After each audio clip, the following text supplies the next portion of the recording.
Alright, you masters, this is Some-Belgian-prepper, and today I want to talk about different types of light sources that you can use to navigate during a bug out in the dark, and things you could have in your bug out bag. So we're not going to talk about improvised light sources. Perhaps we're gonna do a video about this, although we're going to show you one improvised with something that you will have in your bug out bag anyway, and we're going to do an exercise with them to see how effective they are and talking about the pros and the cons of it. So let's first talk. Yeah, you know what? Before we start, if you're interested in detective stories, there will be a link in the description to my book called Bloody Crosses. It's in Dutch. If you're interested, take a look, I would say. So, the exercise will exist. I will leave the light sources here, and one by one, we will try to take a look at Mr. Putin over there. Mr. Putin is my shooting target, and we're going. And if you can see him, that's how well the light source will work. And perhaps this will not be that visible in the video, but let's try anyway. So, let's try the first one. You know what? We're going to use the one on my head. That is a big headlight. This is one of those very big ones. I don't know if you can see it. And let's take a look at Mr. Putin over there. Here we are. I don't know if you can see it. Yep, you can see him right over there. If you can see it. So, as you can see, this light is working very well. It's one of those very strong lights. It has different kind of settings. Softer, softest. One of those blinding signals. So, and also a little bit of SOS. So it is a very good light, as you can see, but there is a big draw to it, that it will take more energy. Even though that is a LED light, it can take a lot of energy during a walk at night. I used this at the softest setting, and I was at 50% after only walking for an hour, so to say. So yeah, the brightest light is not always the best light. So yeah, you can see it, but it has certain tactical advantages, and it's a little bit more expensive, but yeah, you can I would say the most expensive and tactical light is not always the best one. Sometimes you want to have a low profile, and as you can see, I would be lighting the whole neighborhood up with like a Christmas tree if I was doing some evasion. If there are no hostiles and it's a rescue operation, perhaps it is a better one. So that is one of those uh, headlights that is has a big light. So let's try on a little bit more of a softer light.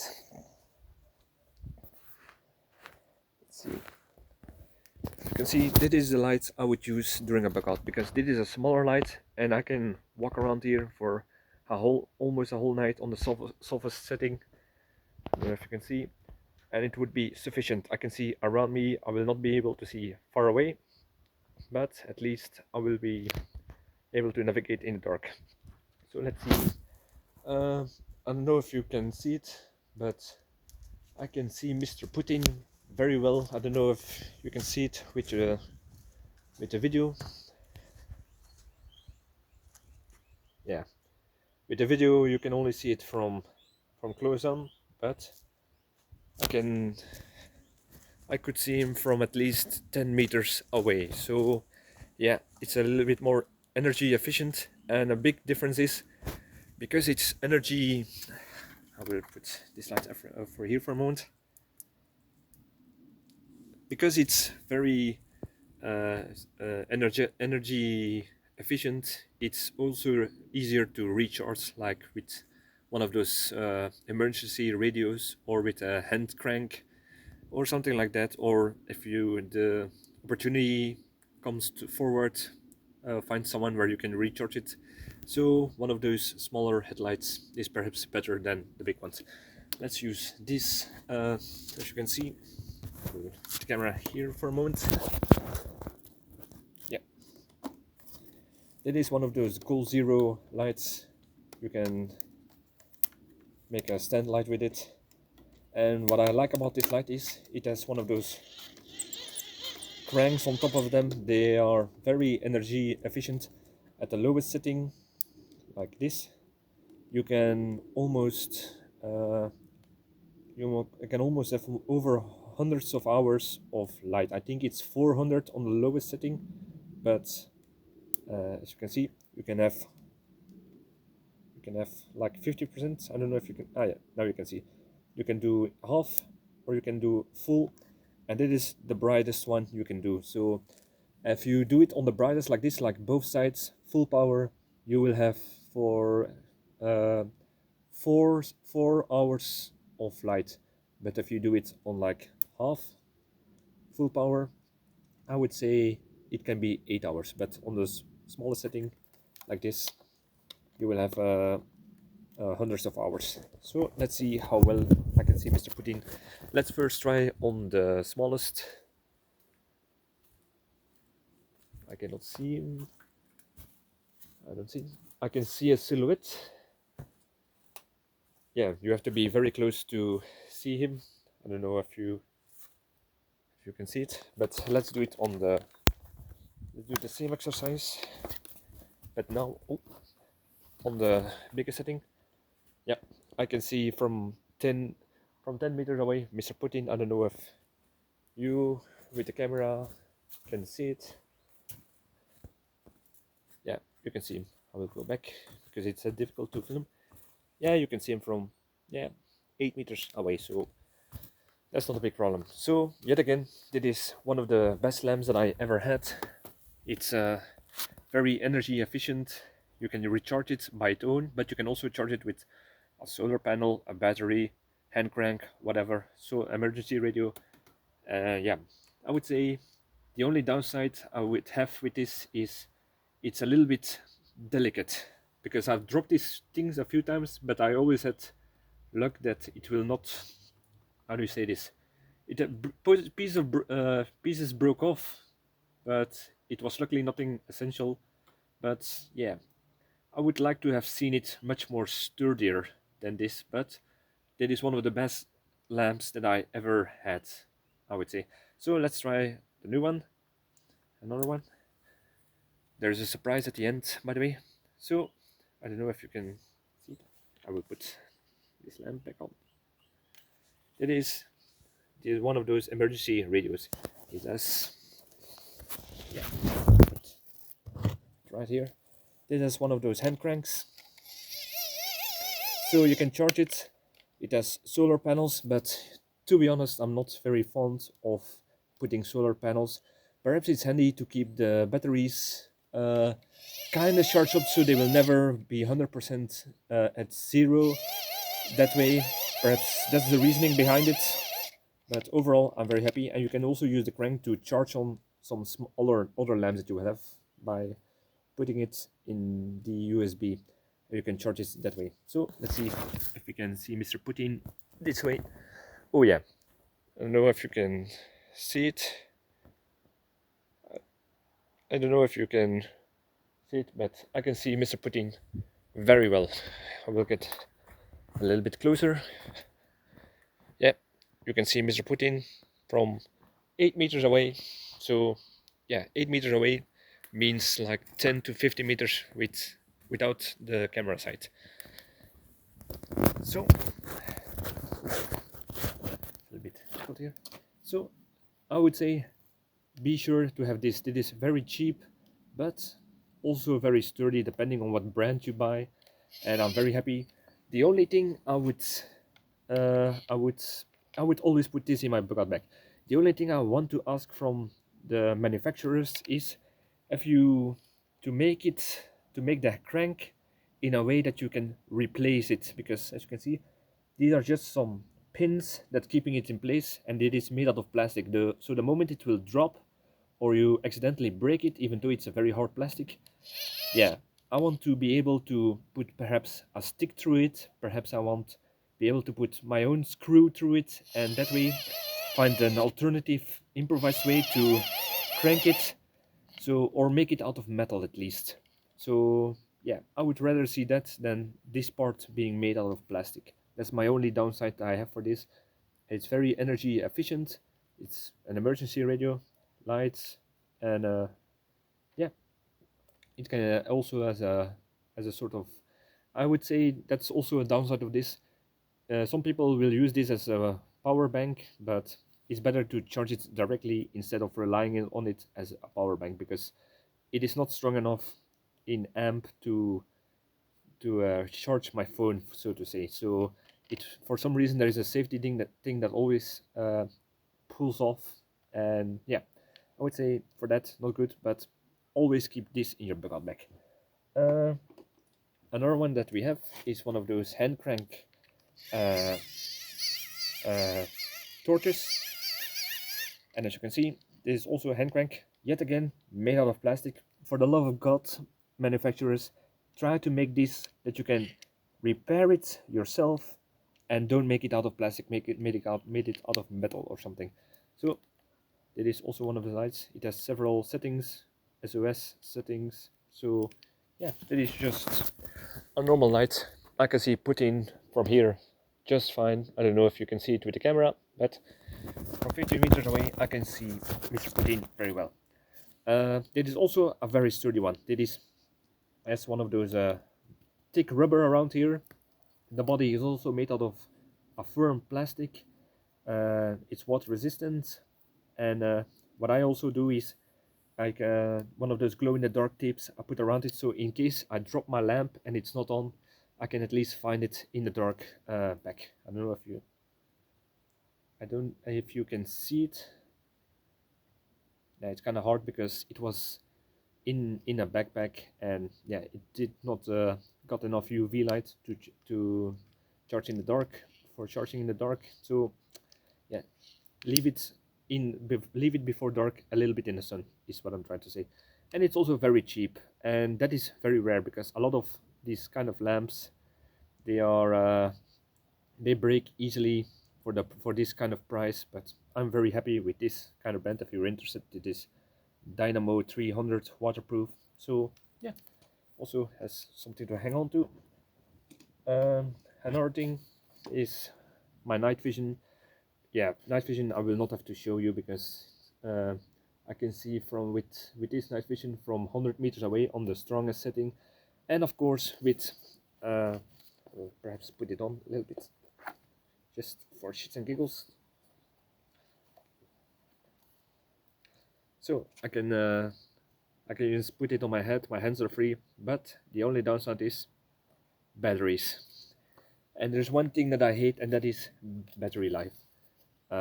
With this night vision, you can put it on the highest setting, see 100 meters away, but you will only have maximum 1 to 2 hours of this because this is a civilian model. But with if you put it on the lowest setting, it can go perhaps towards 3 hours. But yeah, it's kind of difficult to reach that, depending also on how the battery is behaving. But it's also very expensive to buy this, a cheaper model, but it costs, even this one cost 149 euros, which is, yeah, perhaps the cheapest in night vision, but it's very expensive to buy. Short battery life, and yeah, it's hard to charge. By the way, even with a hand crank or something like that, you really need a power bank for something like this. So it's very handy and tactical for night, but only for very short periods. So that's something that you need to watch out for if you're going to use something like this. All right. So we got 4 options left, of which one is, you know what, 5 if we are going to do one improvised. One thing that I also keep in my bug-out bag is this candle lantern.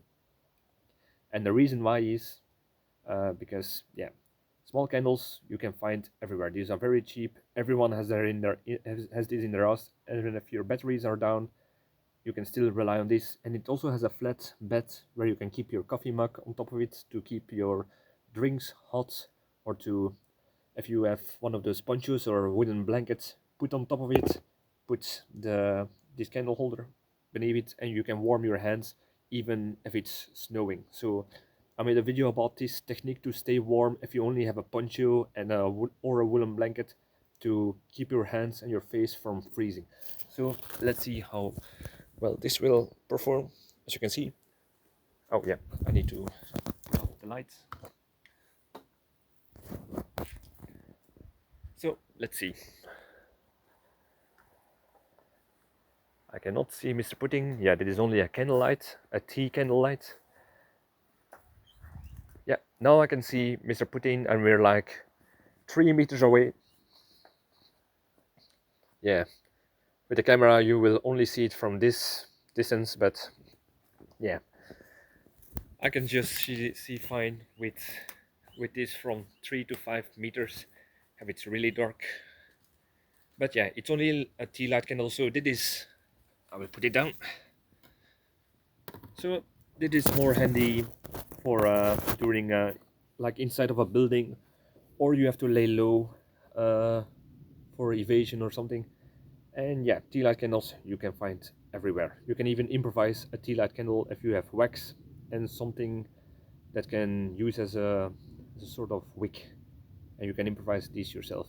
And you can hold it like this, because if you hold it like this, sometimes the heat can be annoying for your fingers. So that's why I like it if you can keep it like this in front of you, that way without burning your fingers. So that's also very handy in this design, and you can take it out and put a new back one in. The only thing you cannot do with this is be too brisk with it, because if I walk around like this, the tea light candle will fall out of his grip, so to say. So, but that's perhaps also a good thing, because if you knock this over, you don't want to cause a forest fire, so it will blow itself out, so to snuff itself out, so to say. And it is also something very cheap that you can get.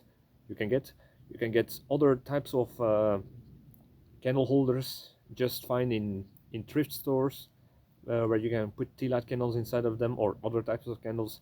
But this is the most small and most versatile one that I could find, and I keep this in my bucket bag anyway as a sort of backup, or if I'm going to sit in my shelter, or to keep my hands warm during the cold, or inside of a building. So yeah, that's one thing. Um, try another one. That is one of those storm lanterns, hurricane lanterns, I think it's called in English. We call them storm lanterns, and as you can see, just a regular design. If you are interested in this design, the reason why you have these two things here is because air, because this glass covers the flames, but air is being pulled from the top beneath it to give oxygen to the fire, and that's why it is called a storm lantern, because you cannot blow this out even in the heaviest of winds. You can make it very clear, you can make it very small, but you have to fill it with petroleum. But if you fill this kind of petroleum, as you can see, you have to fill it to this side. You can, with a small one like this is a small model, I would say, not the smallest, but a regular model. And I would say on this setting, I would say you can get 15 hours of it. And if you put it big, something like this, you will get also more smoke and soot, but it will be less. But on the smallest one, I would say 15 hours. I tested it out. So let's see how we can, if we can see, oh,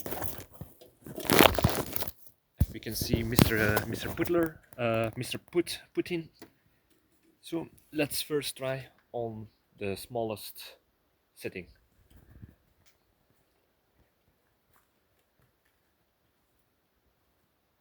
I see a silhouette. I'm at 8 meters. I can see the silhouette. And now, I don't know if you can see it. I'm at 3 meters away, and now I can see his face clearly. So, yeah. Let's put it now on the highest setting. Oh.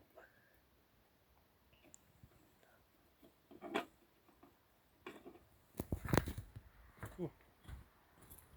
Now it's at the highest setting, and I must say the smoke is a little bit annoying on the soot. So let's see. Yeah, I'm at over 10 meters away, perhaps 10, 12 meters away, and I can see Mr. Putin his face. I don't know if you can see it with the camera. Let's see. Yeah, with the camera is you always have to get very close. Yeah, that's the annoying thing about camera vision. So let's get back to the starting point. Let's take this one out. All right, where were we? All right, let's try another one. So of course, what I sometimes see certain people do is just using a match, and then of course the downside of a match is you will only have like 10 seconds of lights, but perhaps that is what you need during an evacuation out of a building, a blackout to find a new light source, or during an escape or something. And let's see if it will work.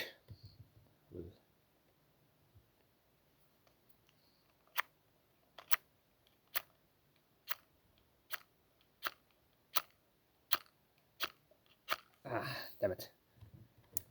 So that's another downside. A match does not always work, especially because this carton has been a little bit damp. So let's try it out once again. Yeah, I can see around me, I can see my hand right here. Yeah, and of course, the more wood you catch, the better it will be seen. But as you can see, if you don't want to burn your fingers, you have to keep it down. And yeah, let's see how much light we can get from this. You can still see me, and now it's out. All right, I will put this light back on. So matches are perhaps good to find an exit or to find a new light source if there is a blackout or something. But yeah, it can be dangerous because you can also put something on fire that you don't really want to if you knock something down or knock against something and it falls out of your hands. So it is more like an emergency light source, like we see in that game, how it's called, Amnesia, that you always have to, or in the long dark, yeah, there it's also a light source that way. So we have only one light source ahead, and that is a lighter. Of course, a lighter. There are actually two ways you can use this, and one is improvised. I will put this out.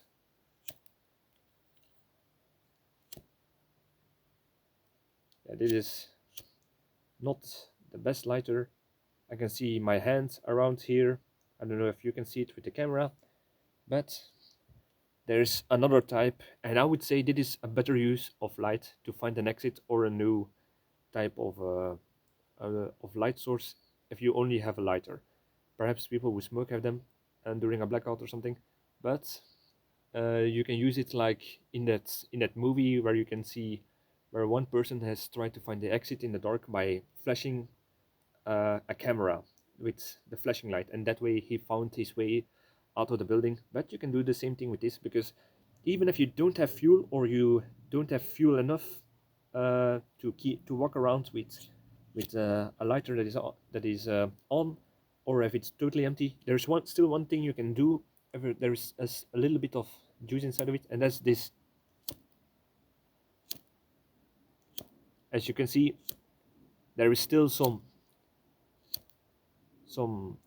big spark, and that big spark can help you perhaps get some few lights to find a new light source or an exit.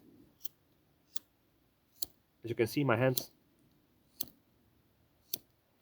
and that way you can perhaps get some more use out of it if you have to find a longer way out of a building. Like if you're going through a corridor, a few of these will sufficient instead of keep burning it. And there is also a risk if you prolong burn a lighter, that this will get so hot that it will start to tear a little bit at this plastic. This metal will get so hot that it will perhaps get melt this a little bit. In the worst case scenario, light the whole thing on fire. So you don't want that. So these were all things that you could have in your bug out bag. About a few things we will make a separate video about them themselves, like the storm lantern and how this could be useful for a bug-in scenario. But as you can see, we did some tests. We talked about the advantages, disadvantages of certain light sources. And yeah, I would I hope this has gave you some ideas and perhaps some pros and cons about certain things. So like, subscribe, all the good stuff. And if you know another light source, perhaps please let me know in the comments. Or because I'm going to make a video about improvised light sources, give me some ideas in the comments and I will test them out myself to see if they are working. Perhaps there are some ideas that I have not even thought about. If it's something that has been used in the past in your area, please let me know in the comments. I'm always eager to learn new things. So I'm going back inside because it's getting a little bit chilly right here. So see you next video. Cheers.